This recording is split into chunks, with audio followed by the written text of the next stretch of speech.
o que chega pra gente é: Kleber Lucas está zombando do hino Alvo Mais Que a Neve. Porque o que vai publicado é ele falando, no seu lugar de homem preto, que se eu fosse um homem preto pensador, eu faria exatamente igual a ele. Eu preto louvando a Jesus? Alvo mais que a neve. Até porque o hino é uma contradição aos dois textos, um que a gente leu e que a gente mencionou.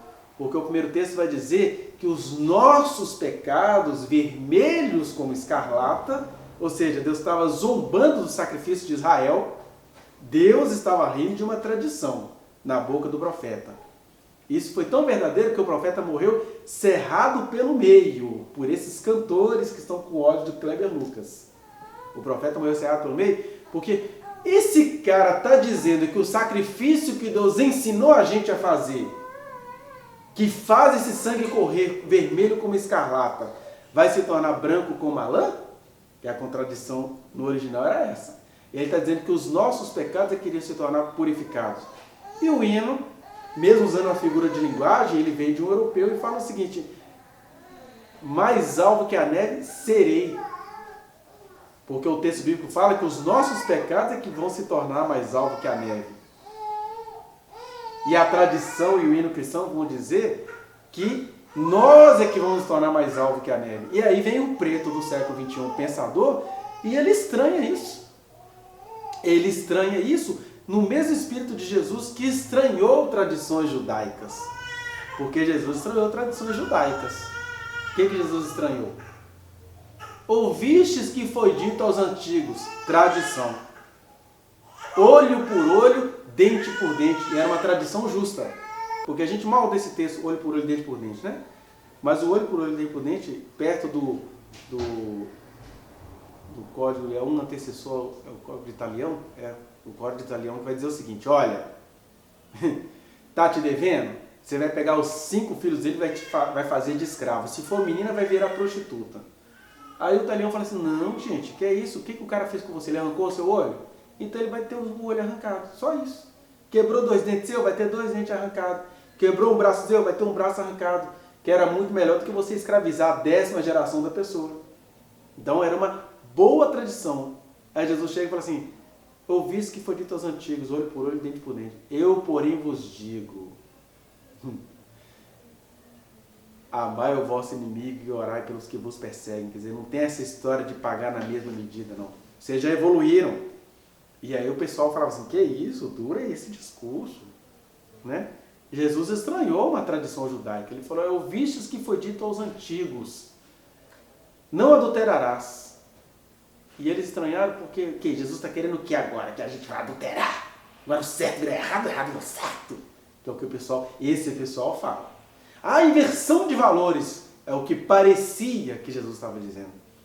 Ele fala assim: mas eu vou dizer para vocês, homens corretos que não adulteram, porque vocês casam em série, para não dizer que estão adulterando. Daí existe entre vocês figuras como a samaritana, que foi casada 5 vezes, e a gente fala que a samaritana que foi casada 5 vezes, porque a gente não quer dizer que 5 homens entraram na vida dessa mulher e jogaram ela fora. Eu, porém, vos digo: qualquer que olhar para uma mulher com intenção impura no coração, já adulterou com ela. Ele avacalhou a tradição. Porque a tradição, que fala que é para eu não adulterar, me dava o direito de ter várias mulheres. Desde que eu pudesse sustentar, vai dizer o islamismo 500 anos mais tarde. Você pode sustentar as 4 mulheres? Pode ter 4. Não tem problema. O importante é você ser macho para sustentá-la. Aí Jesus está assim: qualquer que olhar para uma mulher com intenção impura é adúltero. E aí no caso dele ainda joga uma coisa, fala assim: quem repudia sua mulher, a faz tornar-se adúltera, porque quem vai casar com ela de novo, vai casar porque é adúltero. Vai pegar aquilo que ele pensa que é usado para usar ainda mais. E aí a gente até pega essa palavra de Jesus e fica só na sexualidade. Ele está dizendo: qualquer que olhar para uma mulher com intenção impura. Porque o que eram as mulheres nos dias de Jesus? Não era apenas objeto sexual, não. Na verdade, em relação à mulher, tudo acabava como objeto sexual. Mas elas eram mercadoria, elas não tinham inteligência. Entre os judeus se dizia, né, que talvez se a mulher tiver cérebro, ela deve ter um cérebro do tamanho de ervilha. O que se diz hoje da esquerda, que eu já vi o Marco Feliciano dizer isso, né? Que é difícil você matar uma pessoa de esquerda com um tiro, porque a bala não vai achar o cérebro de tão pequeno que é. Era isso que eles diziam das mulheres nos dias de Jesus, né? E aí Jesus pega toda essa tradição e fala assim, vocês olham para as mulheres com intenção impura, olham para elas com um pedaço de carne, como objeto, como uma das suas muitas propriedades.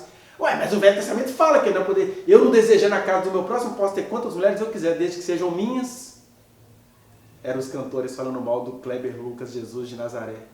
Isso agora problematiza tudo. Ai, que geração chata. Jesus agora está condicionando o nosso casamento. Eu sou casado, rapaz, a mulher é minha. Você vai contestar meu casamento, me chamando de adúltero? Porque Jesus vai dizer, quem manda sua mulher embora a expõe a tornar-se adúltera, e quem casa com a repudiada também comete adultério. O que o pessoal faz? Para não entender o que Jesus disse àqueles homens, eles trazem para cá. Não pode casar, não pode separar e não pode casar de novo. Só que Jesus está falando daquelas pessoas ali que se casaram de novo para não se considerarem adultos. São adúlteros, porque estão maltratando a mulher que já vem de outro relacionamento. Então, Jesus contradiz a tradição, né? Olha, quando vocês forem jejuar, passa óleo no seu cabelo, passa shampoo, vai bonito trabalhar, vai com bom hálito, porque a tradição diz assim, eu estou em consagração, né? O que você contou aqui? Eu parei de comer abóbora. Deus diz, quem disse que eu estou preocupado com a sua abóbora? Eu estou preocupado com o jejum do coração. Tem hora que o indivíduo precisa se privar de algumas coisas, mas é por você que você faz isso, não é nem por mim, eu não preciso do seu bafo para te abençoar. Mas às vezes você precisa, né, se reestruturar diante de mim por você, porque Deus não vai ser nem mais Deus e nem menos Deus se você fizer ou não fizer jejum. Mas quando você for jejuar, contradiga a tradição, se lave. Quem faz jejum vai ficar fedendo são as pessoas que não conhecem a Deus, ele vai dizer isso. Quando você for ajudar o próximo, nem faça parecer que você está ajudando, ou seja, a sua mão esquerda ignore o que a direita está fazendo, apenas faça, não conte o que você vai fazer. Não chame a câmera para poder filmar os seus atos de misericórdia. Isso não quer dizer que quem exerce misericórdia, como nós temos aqui no Brasil, esse padre de São Paulo que foi perseguido, pelo fato de as obras dele terem chegado para o resto do mundo, ele, Madre Teresa de Calcutá, o Caio Fábio na década de 90, quando era famoso no Brasil, aí as câmeras vão atrás, igual eles iam atrás de Jesus. Jesus nunca chamou ninguém, Jesus falou, hoje à tarde estarei curando cegos. Ele nunca falou isso, mas o pessoal ficava sabendo e ia atrás. Essa publicização inevitável, ela tem a ver com o Evangelho, porque Jesus disse, a nossa luz tem de brilhar para que os homens vejam as nossas boas obras e glorifiquem o Pai. Júlio Lancelotti? Padre Júlio Lancelotti. Ele não tem uma rede de televisão para filmar o que ele faz, mas como ele acabou ficando famoso no que ele faz, as pessoas vão atrás dele para falar bem, para falar mal. Então, essa publicização ela tem a ver com o Evangelho, porque quem está fazendo boas obras é como luz que brilha e chama os bichos, né? Alguns bichos venenosos e outros que só querem luz mesmo. Agora, eu anunciar, gente, não perca, hoje à tarde eu vou, como já aconteceu no Brasil, né, de meia, o cara passar lenço no próprio suor, aí Jesus está assim, não, quando você for dar esmola, fazer milagres, nem fique sabendo que você está fazendo isso. Faça. Deixa isso para o Pai que está no céu. Orar é gostoso? É errado a gente se juntar numa solenidade e buscar ao Senhor? Claro que não. Mas tem um sinalzinho aí. Jesus falando mal da tradição, porque a tradição de Israel até hoje é de você ficar lá no Muro das Lamentações, né? As segundas e as quintas em oração e em jejum. Aí Jesus chega e fala assim, não, larga isso. Quando você for orar, entra no teu quarto, fecha a porta, converse com o teu pai em secreto, que o teu pai que te vê em secreto, ele vai te recompensar, por vezes até em secreto. Que aí ele também já mata outra tradição que é do testemunho. Não, minha filha, vai ficar curada, vai dar tudo certinho e nós vamos rodar o Brasil dando testemunho.